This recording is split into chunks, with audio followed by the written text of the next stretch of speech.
everybody. Happy lunch break. Here in Southern California, it is noon, and so we are having our lunch together. I'm so excited to be here with you guys. My name is Sophia Hartman, if you don't know me. And today's lunch break is going to be all about worship. And for the next 5 weeks here on lunch break, and if I'm here, we're talking about worship. And the reason we're going to be talking about worship is because I'm a worship leader. Oh, yay. But no, I have been a worship leader now for 7 years. I started leading worship when I was 18. I'm 25 now. And I just can't believe it's been 7 years. It feels like the anniversary of that creeps up, and every July I'm like, oh my gosh, that's another year that I've been leading worship, and time has just flown. But I actually work in a ministry of all high schoolers, and it's the best thing ever at the church that I go to out here in LA.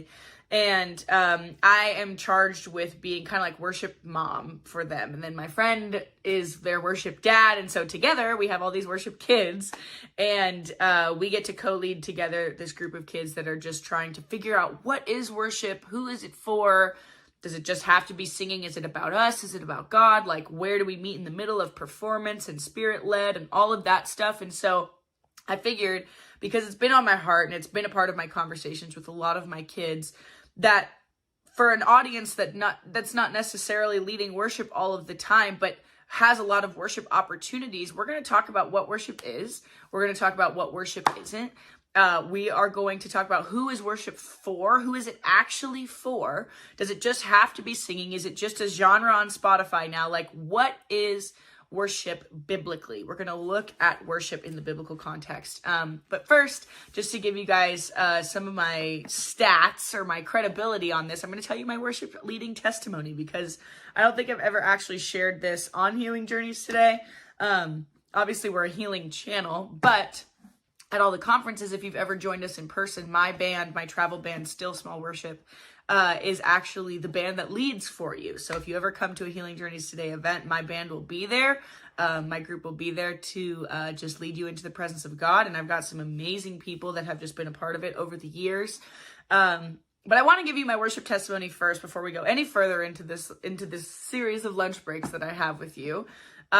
Because a lot of you guys don't know me. A lot of you guys have never met me or seen me. I'm Julieann Hartman's daughter. I'm her second daughter. And I actually run Healing Journeys Today. I'm the media administrator for Healing Journeys Today. And so that's been my full-time gig, more recently into a part-time gig with Healing Journeys Today for the past 3 years.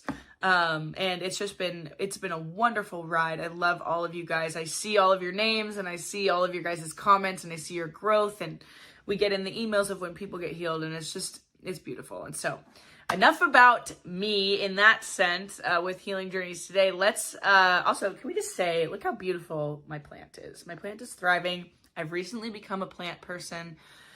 I never thought I'd become this person, but I love seeing my plants grow.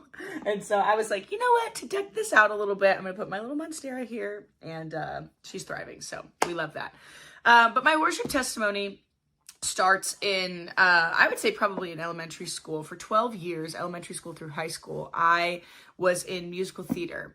And I loved musical theater. I loved acting. I loved dancing a little bit. I wasn't like, a dance core team member or anything like that. But I loved dancing. I loved acting. I loved making people laugh. I loved singing. I wasn't tone deaf by any means, but I definitely didn't have the voice that God has given me today, which I'll talk about here in just a few minutes. But I was good at all the other aspects of musical theater other than the music side.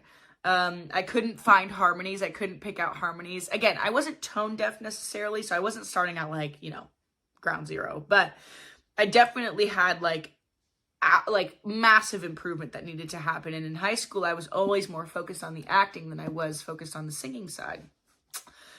Which now, part of my job being a singer, I'm like, this is insane. So anyways, going back to every summer of high school, like a little bit of middle school into high school, my mom would always take me and my friends to the Jesus Culture conferences. Jesus Culture did a series of conferences over like 4 or 5 years in Southern California.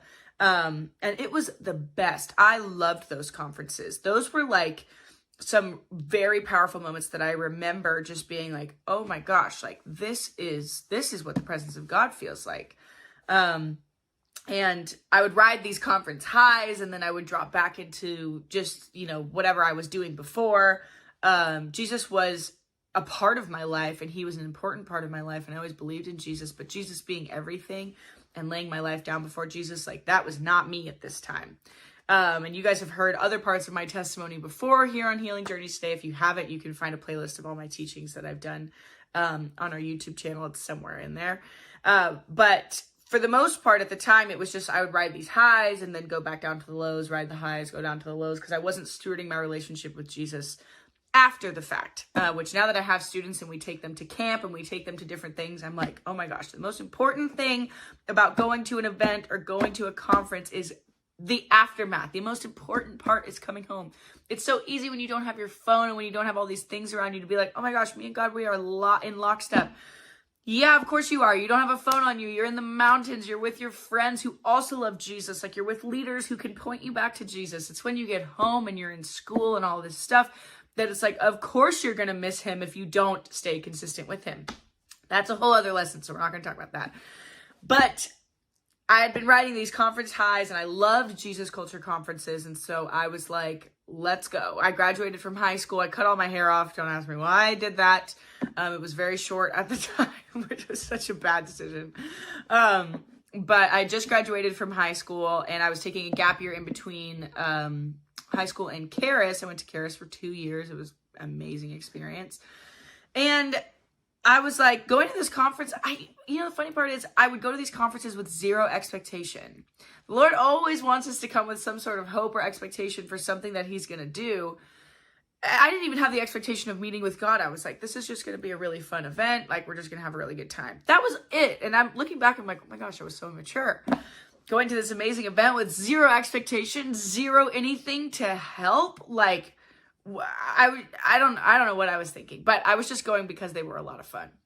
So we go to this conference, and I'm in the middle of worship, and it's like super duper loud, like blaring music, because that's how we like it. And the music's blaring, and I'm just like lifting my hands high, worshiping, probably crying about something that was going on in life that doesn't even matter anymore. And I don't want to say like I felt like the lips of the Lord against my ears, but I basically felt this like voice right here up against the right side of my ear. And I'd heard the Lord a few times in my life up until this point. So I knew what he sounded like. But I wasn't very familiar with the frequency of how much I would communicate with the Lord later in life. And so when he spoke to me, I was like, oh, gotta hang on to this one. Who knows when he'll speak again, which is so silly because we know that he is so much more communicative with us than we are even to him. So he's up against my ear, and he says, I want you to lead worship at GC. And GC was called Generation Church. It was my youth group at the time. And I'm like, lead worship at GC? Are you crazy? No. At the time, it was just my friend on a guitar, and there was like 20 of us, and my youth pastor's name was Mish, wonderful guy. And we just had, it was a very quaint, very beautiful little setting.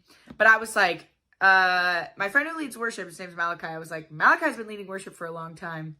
No way am I about to just hop in and be like, hey, can I start leading? Like, what?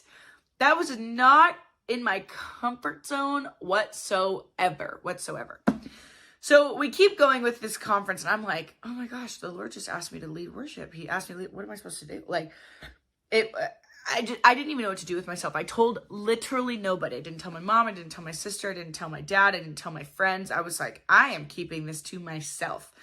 Because I knew if I said it out loud, people would be like, you should, like, and hop on it. And I wanted to make sure that it was God, which I knew it was God. But I wanted to make sure that I was, like, going to commit to this thing before I just said yes to it. And so in the middle of this conference, Kim Walker-Smith, who's the worship leader of Jesus Culture for years and years, she was doing this, like, breakout panel. It was, like, a women's breakout panel. There were some other wives of different Jesus Culture people at this thing. And she was doing this, basically like question and answer session. And some girl, so I have this call in my heart now. And I'm like, okay, I'm supposed to lead worship, but I'm not telling a soul. I was like, God, this is between you and me. Like, I am not telling anybody. We're at this Q&A panel, and this girl comes up to the microphone to ask a question. She goes, how do you make connections in the worship field? Like, very genuine, like, sweet girl. But she's like, how do you start making connections so that you can get discovered in worship music, in like the worship genre? And I'll never forget what Kim Walker said. And I was like, oh my gosh, she like literally just rebuked this girl, but so kindly. She basically was like, if you ever try to put yourself in a position to get noticed in worship, you are at it for the wrong reason. And she said, the Lord will always connect you with who you're supposed to be connected with if you are supposed to be a worship leader. She basically, now this is years ago, so I'm not saying it correctly, like as far as verbatim, but to paraphrase, she was basically just like, you will never carve your own path in worship. If you are truly supposed to be a worship leader, God will literally light up each step in front of you. If you're supposed to be big, or if you're supposed to be on Spotify, or if you're supposed to be like in any sort of like major Christian contemporary music platform, whatever. At the time, that wasn't even a thing. Maverick City Music hadn't even become a thing. Like, Elevation wasn't really a thing at the time. So Jesus Culture was like the headlining, other than Hillsong. Hillsong and Jesus Culture were like the headlining worship groups. And to hear the main girl say, if you ever try to force yourself into the worship world, you're at it for the wrong reason. You might not even be called to be a worship leader. I was like, oh my gosh. So I have this call in my heart. I'm like, I am not pushing a thing. I'm not going to say anything. Like, I do not, because it looks beautiful, right? Being a worship leader, you get paid to lead people into the presence of God. That's your job. And then with it comes fame and brand deals and all this stuff. Like, it looks enticing. Don't get me wrong. That was, at the time, I was like, wow, this could be a really like interesting path that God has me on. But once I heard Kim Walker Smith say that, I was like, no, absolutely not. Keeping this to myself. So I'm running out of time, so I'm going to fast track the rest of this story. But basically, 2 weeks later, I had held on to it for 2 weeks. I didn't say a word to anybody. I was just like, you know what? I'm going to tell my youth pastor. I'm going to ask him and see if he'll just let me lead a few nights of GC. So I went up to him and I was like, hey, Mish, can I feel like the Lord asked me to be a worship leader at GC and to help lead worship. And he goes, oh, perfect. And can you play piano too? And I was like, oh, what? No questions asked. He was like, if the Lord said it, you're in, girl. And I hadn't touched the piano since I was 13 years old at the time. I had renounced the piano. I didn't like the piano. I sat down at the piano that night and I have never stopped playing. I love the piano. The Lord re-taught me how to play piano. He took my vocal range. Once I gave him my yes, you guys, this is so huge. Once I gave him my yes, once I gave him my everything, once I laid myself down as a living sacrifice, right? Romans 12:1. Let me just read that to you really quick. Once I laid everything down, he changed everything. He changed the chemistry of my voice. He changed the constitution of my heart. He showed me how to do this well. He showed me how to sustain myself. He led me to vocal coaches that could help me learn how to breathe and give me longevity. And it was unreal what the things that were happening to me. So in Romans 12:1, it says, I appeal to you, therefore, brothers, by the mercies of God, to present your bodies as a living sacrifice, holy and acceptable to God, which is your spiritual worship. My yes was presenting myself to the Lord as a living sacrifice, saying, Lord, this is actually not what I want to do. This is not my will. I do not want to be a worship leader. I had never once woken up in the middle of the night and been like, you know what I want to do? I want to be a worship leader. So I knew it was from God. I knew it came from the Lord. And just like Kim Walker Smith said, once I gave him my yes and I didn't force my way in, doors flew open for me in the worship field. Absolutely. I started leading worship at Charis Bible College. I got on the team as a first year and was given opportunities, and I had all these dreams about leading at Charis and all this stuff, and it all came to pass. I got to lead under Marsha Alverson for 2 years, who I love, absolutely adore. That trained me. In that time, I was given a vocal coach who taught me how to breathe, and I still use those practices today. I came home, COVID hit, we start Healing Journeys today, and now I've got this travel team where I can bring people from all across. Still Small Worship isn't just like, oh, this set team, like these set 5 or 6 people. Still Small Worship is a collective of people who love to minister to the heart of Jesus. And so I get to bring in friends from all across the world, basically, to come and lead worship at these conferences that we do. It's insane. It's amazing. And so anyways, that Still Small Worship walked me into being at the church that I'm at now, which now I'm on the worship team for my young adult group, for my main room team, for the main church, and for high schoolers. I get to teach high schoolers every single Monday about what it means to be a worship leader, how to keep your heart still and small in the nook of knowing God, while you're getting good compliments and kind people are saying kind things about your capabilities and your talents, of how to keep your heart still, how to keep yourself humble in the presence of God so that he's the one that elevates you. I've gotten crazy opportunities to lead worship with some just unreal worship leaders. And it's all because I said yes at 18. And so that's my testimony. Next week, we're going to be talking about, or in 2 weeks, we're going to be talking about who worship is for, what worship even is, who it's for.